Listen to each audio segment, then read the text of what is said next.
First of all, thank you ever so much for coming out on a freezing cold day to pay your respects.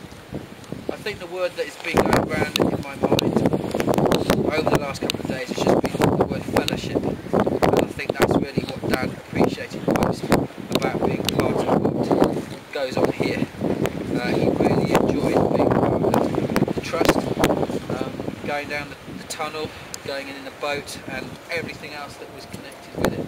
And he really enjoyed your enthusiasm and really valued your friendship, even if perhaps he didn't say that because he was not a particularly expressive man in terms of his feelings and his emotions. But he was a good bloke, a proper chap, and you know, we will miss him massively. I'd also especially like to say thank you to Neil, because this is lovely. The words on it completely sum up Dad, and I think this spot as well. We couldn't have asked for anything better, so thanks ever so much, Neil, for everything, for all your thought, your kindness that's gone into this. It's really appreciated. That's it. Thank you. Very good. Well done.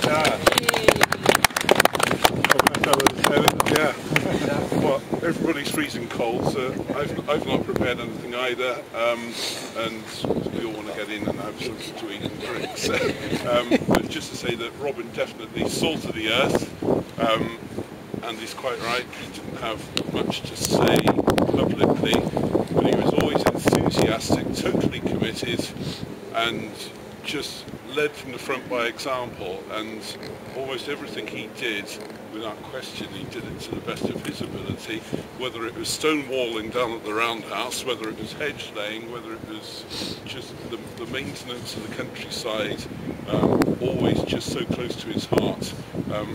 What very few of us actually realised was also how, not just how committed he was to the trust, but how committed he was to his family, how committed he was to his church. It came as quite a surprise to me to hear that Robin was a chorister at Rawdon Parish Church. Who would have thought it? But there you go. The three areas of his life really, I would say, were his family, the canal and the church. None of them overlapped. Weird, isn't it? You know, we who knew him so well in the canal had very little inkling of his other areas of life and expertise. But there you go, totally committed. And, yeah, just good bloke. We miss those little roll-up ciggies and flat cap popping up here, there, and everywhere. And this single little tent at Saul Junction, Saul Canal Festival. Yeah, yes, yes. But I'm sure if we're joining the inside, we'll have lots to